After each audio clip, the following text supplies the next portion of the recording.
Hi, and welcome to today's presentation, where we have the pleasure to present ExpreS2ion Biotechnology. To help us through today's presentation, we are joined by CEO Ben Frandsen and CFO Keith Alexander. Today's event will cover the Q1 results released just earlier this day, so fresh off from the press, and maybe a little bit on the pipeline development in the quarter and after the quarter.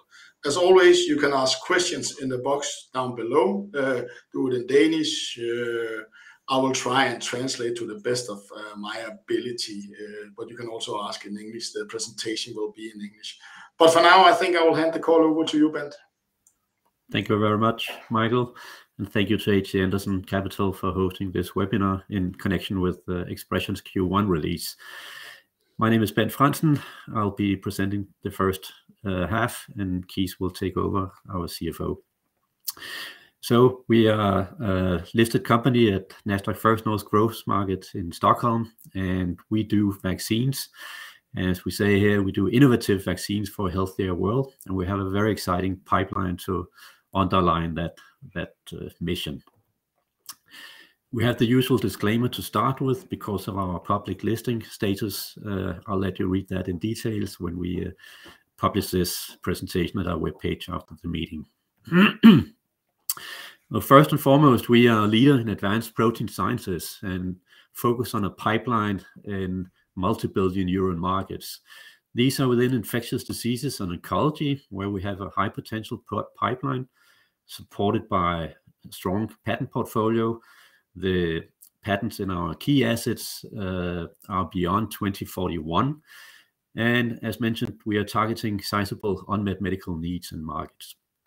We have a vaccine development platform, which we have been using since we started the company back in 2010, based on a strong, improved protein production system. We have a strong track record with this. It's been validated through partnerships, and we have regulatory approved assets in our pipeline, even at phase 3 clinical stage now. And with our platform, we have even made more than 500 proteins over the years with a very high success rate if you compare with other vaccine technology platforms. We address the global vaccine market, which has now reached about $200 billion, obviously driven a lot by the COVID-19 pandemic in recent years. But this is also a field where we are in, and one of the key catalysts in our milestones going forward. As mentioned, we have a phase 3 stage clinical asset that's in COVID-19, and it's moving towards commercial launch in the next year or so. So it's exciting times for us. This is the pipeline as we show it now. It's our focused programs led by the COVID-19 asset, which we call ABNCoV2. It's actually fully exclusively out-licensed to Bavarian Nordic, who are sponsoring the clinical development phase going onwards. It's in clinical phase 3 since September 2022. And we know from Bavarian Nordic that headline results from the phase 3 data can be expected here in the middle of this year. And that's also 12 months durability data coming out of the phase 2 trial that we're also expecting very soon. Then we have the breast cancer vaccine project, which we call ES2B-C001. This is a late preclinical phase. We are progressing this towards the first clinical trial that we expect to initiate in 2024. This is 100% run by ExpreS2ion under an exclusive license agreement that we did with AdaptVac a couple of years ago. Then we have a new pipeline activity in influenza. It's called Mucovax. It's a very nice program that we have initiated together with a group of researchers from Copenhagen University, and it's sponsored 70% by a Grant Solutions Award from the Innovation Fund Denmark. So that's super nice, and it will lead us into making novel nasal delivered influenza vaccines. We also have a new pipeline asset called CMV, cytomegalovirus vaccine. We call it ES2B-I002. This is a research collaboration that we initiated and announced in December 2022, very recently, together with another Danish biotech company called Evaxion. And we joined forces research-wise with the best of both worlds to make a novel CMV vaccine. And we have exploratory research going on in the company. We were based on protein engineering, and we have some very novel research going on. We have patented novel glycosylated S2 insect cell lines that we can use to increase immunogenicity and make better vaccines. And this we are exploring further. We have another part of our pipeline that we call the legacy programs. These are based on projects that we initiated before we did our strategy shift in 2020, where we are now a pipeline-focused biotech company. These are activities within malaria, a handful of malaria projects. I want to highlight the ones that we do together with Oxford University, which is well known in this field. In all of these programs, actually also use our vaccine technology platform based on insect cells. So, highlighting some of the key assets here in our pipeline: ABNCoV2, our COVID-19 vaccine that is run by Bavarian Nordic. It has shown some very strong features. It has a very strong boosting effect across variants of concern. And it has also shown durability. We saw in the autumn 6 months durability data, which is unique and way beyond what you see in the most well-known vaccines, which are based on messenger RNA technologies. We've seen very high level of protection, and quite remarkably, we don't need an adjuvant in this vaccine, which is basically the only protein-based COVID-19 vaccine without the application of an adjuvant, which is a good thing to improve also the safety profile of the product. It's stable even at room temperature, and it also shows a very high level of neutralizing antibodies against both the original Wuhan strain and new variants of concern such as Omicron. And we are now waiting the next milestones near term, both the 12 months durability data and the phase 3 results. This is the program that is run by Bavarian Nordic under a license agreement with AdaptVac. AdaptVac is the biotech company that ExpreS2ion set up as a joint venture in 2017. Today, ExpreS2ion owns 34% of AdaptVac. And under the license agreement between AdaptVac and Bavarian Nordic, AdaptVac already received 4 million euro upfront 3 years ago. And it's closing in on development and sales milestones as the program progresses. We know very recently at Bavarian Nordic's investor call last week that the phase 3 milestone is paid upon completion of the final study report. So it's not a success milestone, but a milestone coming in irrespective of the outcome of the phase 3 study. Additional milestones are also expected when the regulatory submission process initiates in the US and Europe. And then AdaptVac is also eligible to receive single to double-digit % royalties of Bavarian's revenues. At the same time, because ExpreS2ion has our production technology in the final product, we have a license agreement with AdaptVac allowing for that. And under that, we can receive up to 2 million euro in commercial milestone payments and lower double-digit percentages of AdaptVac's royalties. So as I mentioned, as this program is approaching towards a commercial phase in the next couple of years, these are super exciting times actually for both AdaptVac that we own 34% of, but certainly also for ExpreS2ion. On the breast cancer vaccine project, which we call ES2B-C001, it's progressing towards the first clinical trial in 2024. On the non-clinical side, we have communicated the very nice proof of concept data. We've seen consecutively over 3 different preclinical studies, very good ability to even stop development of tumors in breast cancer animal models.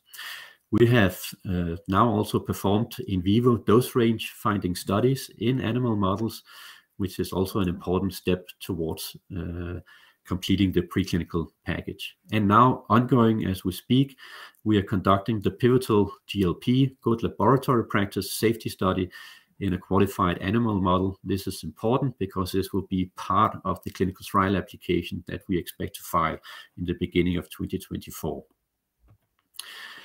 Furthermore, on the manufacturing side for the breast cancer vaccine candidate, we have it all set up now. The two components, the VLP component and the antigen component, are being manufactured under GMP, good manufacturing settings.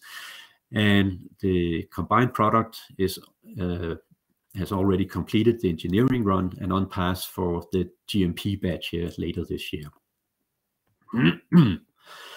As for the clinical development, we have had interaction with the Danish regulatory authorities, DKMA, and meetings have been running well, so we are in alignment with them in advance of the clinical trial application.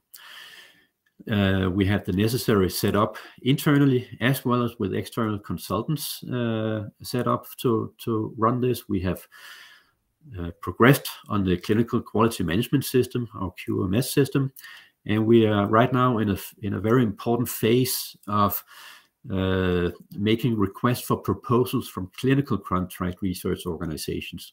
So ExpreS2ion is going to outsource the clinical handling of the development program to a clinical CRO, and the process of selecting a right CRO for this is very, very important. As you can imagine, it comes with a price, but certainly also the capabilities and the bandwidth of an organization like that is super important in our clinical setup.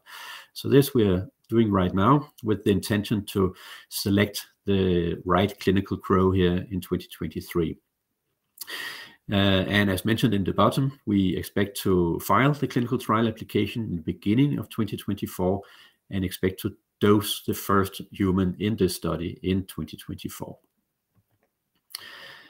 And a snapshot of the key catalysts going forward across our pipeline. I already mentioned COVID-19. We are dependent on Bavarian Nordic progressing.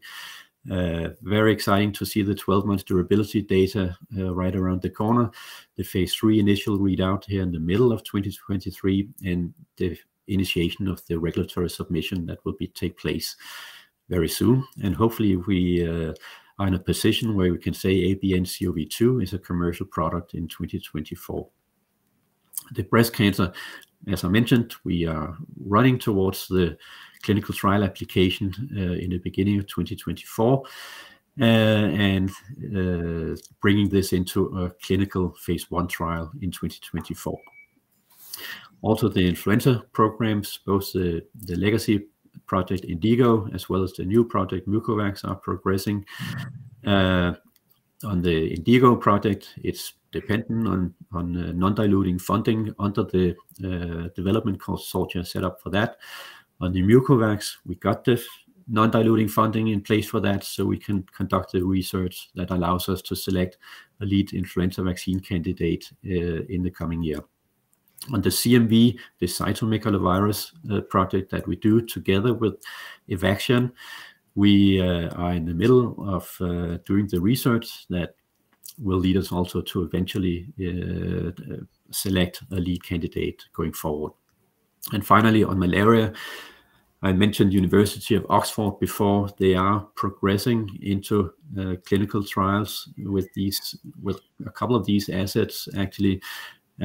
However, also dependent on non-diluting grant funding in that setup.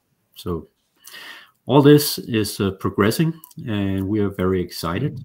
And with that, I'll pass on the word to Kees.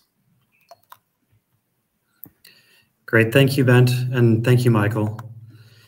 During the first quarter of 2023, we continued to focus our efforts on the preclinical development and CMC for our breast cancer vaccine candidate while working on important internal R&D developments and partner projects.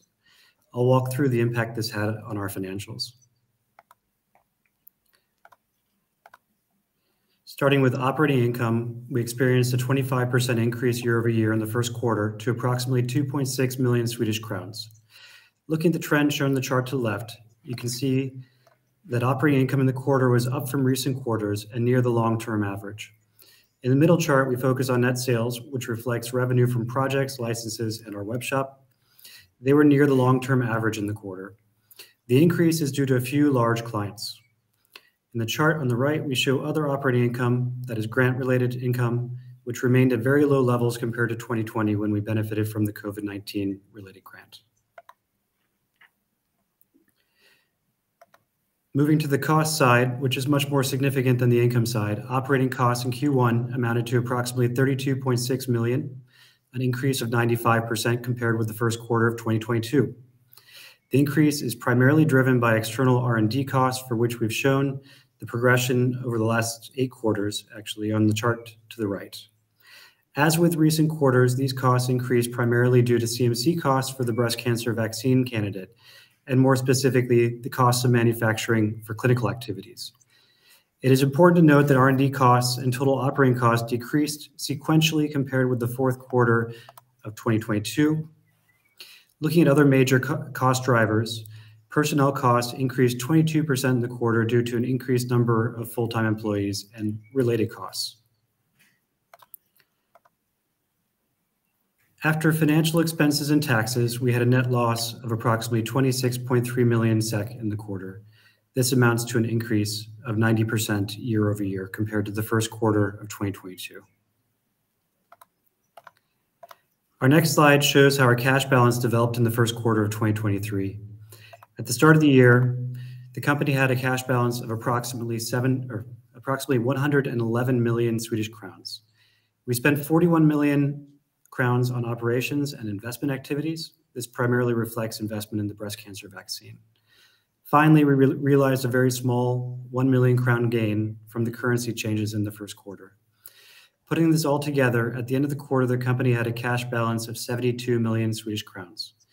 After the end of the quarter, the company announced the completion of a rights issue through which the company raised an additional 54.5 million SEK before deduction of issue costs. This permits the company to target a filing of the clinical trial application for the HER2 breast cancer vaccine in the beginning of 2024. On the next slide, we show the trend in our cash balance, which ended the quarter at 72 million Swedish crowns. As I mentioned, this does not include the proceeds from the rights issue, nor does it include potential proceeds from the T08 warrants, which we will conduct later on this year. On the final financial slide, I'd like to note the number of investors in the company at the end of the quarter was approximately 13,000, holding 37.6 million shares. And as always, we would like to thank our investors for their continued support. In conclusion, the company continues to invest in the development of the breast cancer vaccine, though the cost was less in Q1 than it was in the fourth quarter. Looking forward, we are as excited as our investors about the forthcoming ABNCoV2 phase 3 data and phase 2 12-month longevity data, while taking the final steps to prepare the breast cancer vaccine for phase 1 clinical trial. With that, we'll take any questions from the participants. Perfect. There's a question here. Will the grants on the muscle influenza vaccine come this year, or what is the time frame? I think you mentioned 14 million around. You had a part of the 43 million. Is that correct? And what is the time frame when we can expect that to hit your P&L? Yes, I can respond to that. The overall project budget is actually 41 million Danish kroner, and it was subsidized with 29 million Danish kroner, which was the largest award from a grant solutions grant application from Innovation Fund Denmark last year. And ExpreS2ion, we have 14 million approximately cost budget of that, and receiving 10 million. So, and it's a 5-year project, but most of the costs for ExpreS2ion will fall and thus be subsidized in the first couple of years, because we need to research into and develop the construct that we will take into a vaccine candidate, and that will take place in the beginning part of this. So most of these 10 million kroner will fall in the first couple of years, so to speak. Perfect. There's a question here. Can the 12-month durability the data be used in registration or selling the COVID-19 vaccine? Well, it will be super exciting to see, because as you know, as I think I alluded to that, the messenger RNA vaccines, their effect wane off after 3 to 4 months. We saw very nice 6 months durability data. If that can be extended to 12 months, that's very, very unique for a vaccine to have a high level of neutralizing antibodies across a year. And I think, so commercially, I'm quite sure that Bavarian Nordic will be very thrilled with that set of data, no doubt about it. It will stand out in the vaccine industry, I think. Yeah, and I know you can't speculate on their behalf, but I think on their investor call, they talked that, to the US regulatory, they need to discuss something with them because they have chosen a pathway that doesn't fit this technology. So do you think there's a possibility that if it's strong data that will be used as a push against FDA? I know it's not an easy organization to push, and I know you need to speculate on it, but could that be a possibility? Is the data valid enough? Is it a big enough study, to actually start writing about it in articles and trying to make a push on the chosen way that the US regulatories has used? I'm quite sure even Bavarian Nordic will take the dialogue, even with FDA, also on the back of such data. But it's right. Bavarian Nordic have also said quite straightforward that the major challenge is really the regulatory pathway going forward. But we'll see with the advantage of the vaccine itself and potentially even long durability data. So that is why, and maybe it's a little bit leading question, why you are excited to get some phase 2 data, even if the phase 3 data is very shortly coming. Is that the importance of those, if I should understand it right? Yeah, I think so, yes. Then there's a question. On the latest webcast, Bavarian was very clear about the milestones payment. You also put it in your presentation. Can you elaborate on the 3 milestones and how much is paid in each milestone? That's question number 1. Keith, will you take that? Sure. Although the answer is no, we can't elaborate. That's part of the agreement between Bavarian Nordic and AdaptVac, and so it's not actually our agreement. So the best we can say is please look at what Bavarian has stated publicly, which we've tried to reiterate in our presentation today. I think that's fair.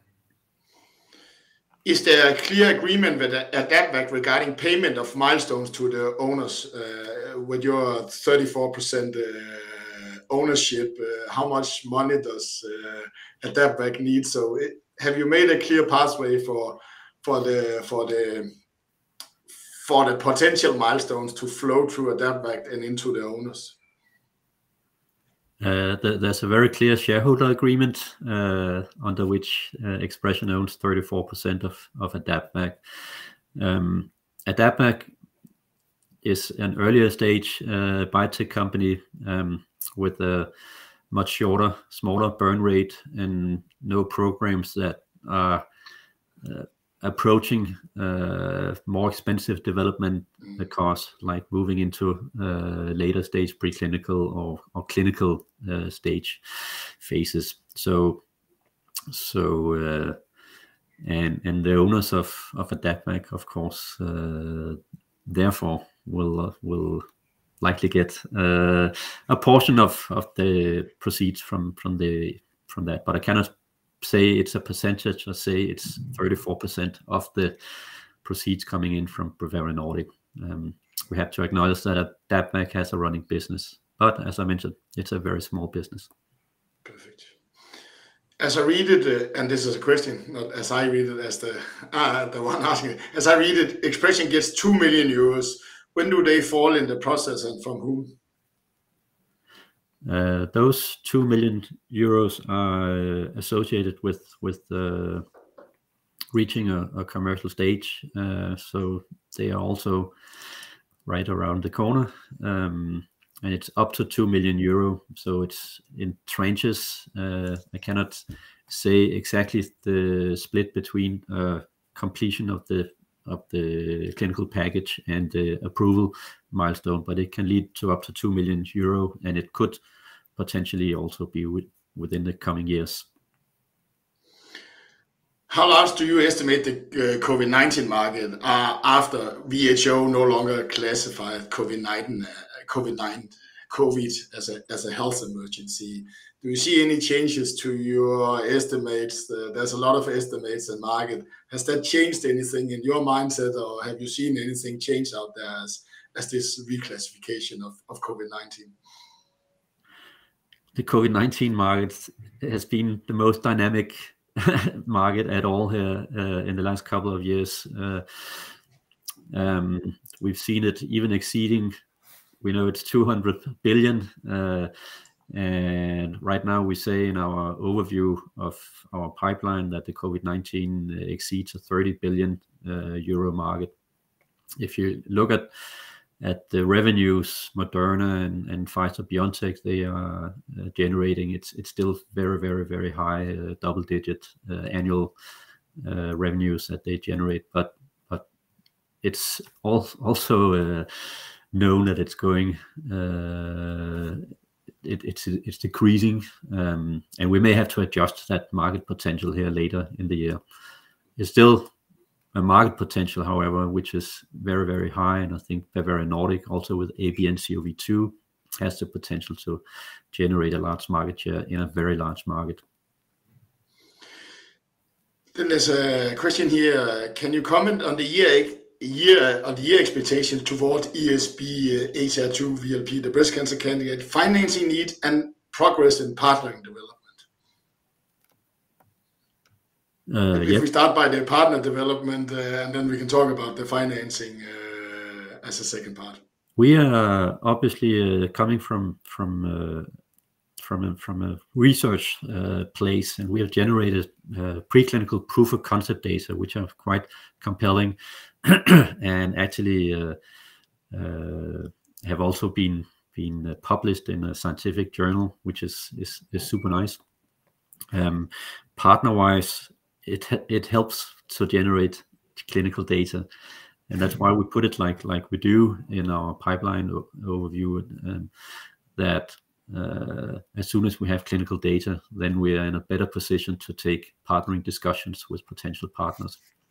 Not saying that we're going to out-license this as soon as we have clinical data, but you need to have a dialogue with the right commercial partners, and you need to generate the right data for that purpose. So it's a dynamic process, and we know what to do. Then there's do you expect to get EUA for ABNCoV2, or do you need to wait for full approval given that the pandemic has slowed down? Keith, will you also take that? Emergency use authorization. I think Bent. I would refer primarily to Bavarian Nordic and what they stated. This is more in their category than for us to comment on. And then there's a question here. What further financing measures beyond the right issue of warrants are planned, and when? I'm happy to take that one. Obviously, we just completed the rights issue, and associated with that, there's the warrants in September. We look at everything that is potentially available to us, including the milestone payments that people are asking about. Those could be, of course, a major game changer for us. And then beyond that, we're always looking at grants.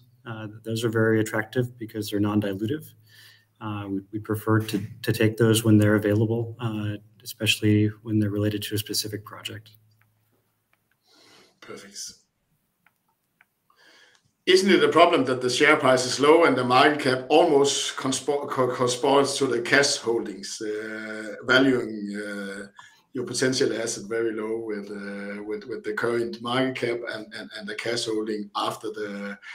What will you do to increase the share price? I know it's a little bit of a broad questioning, but if you have any comments to how you're going to explain markets more about the potential and so on. Ben, do you want me to take this one? Mm-hmm. Yes. Sure. Well, we're of course not very happy with the share price. We'd like it to be much higher, and of course we are aware of the history of it being much higher. But unfortunately, there's some things that are beyond our control, such as what has happened overall with the COVID market, and Russia invading Ukraine, inflation, affecting overall investor risk appetite. So these are things that affect a small biotech company like us enormously. But looking forward, and what can we do to help the share price grow? Well, we can focus on those milestones that Ben keeps on presenting. Those are the things that should provide shareholder or share price inflection points and grow our share price in the future. That's what we can do as management. Then there's a question. What is the minimum milestone ExpreS2ion will receive if Bavarian get the COVID-19 vaccine approved, but choose not to launch the vaccine due to significantly change the market outlook? I don't believe that the amount has been stated for the first milestone, the milestone related to the completion of the phase 3. So we can't specifically comment on the amount, but it would be some portion of that. We have our 34% ownership of AdaptVac, and then we also have the other milestones that Bent has mentioned, but it should be some portion of the amount that Bavarian pays to AdaptVac. Then there's a question, and it's probably Bavarian, you should ask it, but I'll try and get a little bit comment from you. To the extent that the demand for the COVID-19 shrinks in volume terms, can it be compensated at least partly by charging higher prices than those seen in the past? Is that a development you're seeing in the market? If I should look on the comments from Moderna and the other ones, that seems like the way they are going, right, into the private market, the payers market, and so on. It looks like they are increasing prices. I don't know whether you have any thoughts about that, Bent or Keith. I think it's too speculative from our side to comment on it, and it's really Bavarian Nordic who should comment on that one. Yeah. And I guess, Keith, you will answer the same way. I think you answered it perfectly. Good. I think we have gone through all the questions. Thank you for the audience for a lot of good questions, and thank you for you, Keith and Bent, for taking us through your Q1 and answering all the questions.